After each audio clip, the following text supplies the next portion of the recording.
ನಮಸ್ಕಾರ ಸ್ನೇಹಿತರೆ, ಕೊನೆಯ 6 ಎಸೆತಗಳಲ್ಲಿ ಬೇಕಾಗಿತ್ತು 34 ರನ್. ನಂತರ ನಡೆಯಿತು ದೊಡ್ಡ ಚಮತ್ಕಾರ. 100% ಸೋಲುವ ಪಂದ್ಯವನ್ನ ಗೆದ್ದು ಬೀಗಿದ ಚೆನ್ನೈ ಸೂಪರ್ ಕಿಂಗ್ಸ್. ಹಾಗಾದರೆ ಸುದ್ದಿಯ ಸಂಪೂರ್ಣ ಮಾಹಿತಿ ಏನು? ಅಷ್ಟಕ್ಕೂ ಎಂಐ ಹಾಗೂ ಸಿಎಸ್ಕೆ ನಡುವಿನ ಪಂದ್ಯ ಹೇಗಿತ್ತು ಗೊತ್ತಾ?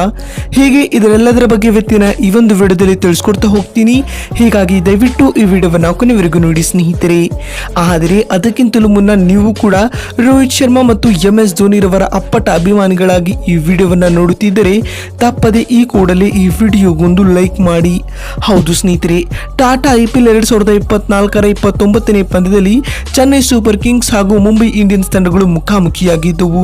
ಈ ಒಂದು ಪಂದ್ಯವನ್ನ ಚೆನ್ನೈ ಸೂಪರ್ ಕಿಂಗ್ಸ್ ತಂಡವು ಕೊನೆಯ ಓವರ್ನಲ್ಲಿ 20 ರನ್ಗಳಿಂದ ಗೆದ್ದು ಬೀಗಿದೆ ಸ್ನೇಹಿತರೆ.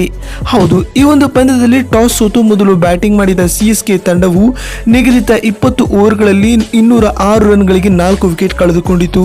ತಂಡದ ಪರ ಆರಂಭಿಕರಾಗಿ ಕಣಕ್ಕಿಳಿದ ಅಜಿಂಕ್ಯ ರಹಾನೆ ಹಾಗೂ ರಚಿನ್ ರವೀಂದ್ರ ಅಷ್ಟೇನು ಉತ್ತಮವಾದ ಆರಂಭವನ್ನ ತಂದುಕೊಟ್ಟಿರಲಿಲ್ಲ. ಆದರೆ ಅದಾದ ಬಳಿಕ ಬಂದ ನಾಯಕ ಋತುರಾಜ್ ಗಾಯಕ್ವಾಡ್ ಅವರು ಕೇವಲ 40 ಎಸೆತಗಳಲ್ಲಿ 69 ರನ್ ಬಾರಿಸಿ ಮಿಂಚಿದರು ಸ್ನೇಹಿತರೆ. ಈ 69 ರನ್ಗಳಲ್ಲಿ 5 ಸಿಕ್ಸರ್ ಹಾಗೂ 5 ಬೌಂಡ್ರಿಗಳು ಕೂಡ ಒಳಗೊಂಡಿದ್ದವು. ಆದರೆ ಅದಾದ ಬಳಿಕ ಬಂದ ಶಿವಮ್ ದುಬೆ ರವರು ಕೇವಲ 38 ಎಸೆತಗಳಲ್ಲಿ 66 ರನ್ ಬಾರಿಸಿ ಮಿಂಚಿದರು. ಇನ್ನು ಕೊನೆಯಲ್ಲಿ ಬಂದ MS ಧೋನಿರವರು ಸತತ 3 ಸಿಕ್ಸರ್ಗಳನ್ನ ಬಾರಿಸಿ ಕೇವಲ 4 ಎಸೆತಗಳಲ್ಲಿ 20 ರನ್ ಬಾರಿಸಿ ತಂಡದ ಮೊತ್ತವನ್ನ 200ರ ಗಡಿ ದಾಟಿಸಿದರು ಸ್ನೇಹಿತರೆ. ಈ ಗುರಿಯನ್ನ ಬೆನ್ನಟ್ಟಿದಂತಹ ಮುಂಬೈ ಇಂಡಿಯನ್ಸ್ ತಂಡವು ಉತ್ತಮ ಆರಂಭವನ್ನ ಪಡೆದುಕೊಂಡಿರಲಿಲ್ಲ.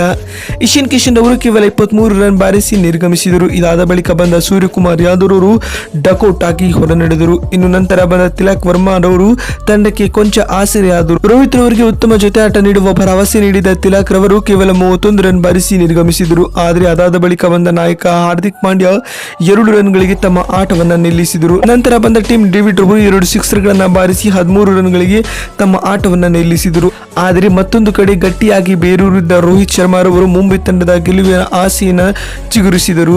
ಇದರೊಂದಿಗೆ ಅಂತಿಮ 6 ಎಸೆತಗಳಲ್ಲಿ ಮುಂಬೈ ಇಂಡಿಯನ್ಸ್ ತಂಡದ ಗೆಲುವಿಗೆ ಬರೋಬ್ಬರಿ 34 ರನ್ಗಳ ಅವಶ್ಯಕತೆ ಇರುತ್ತದೆ.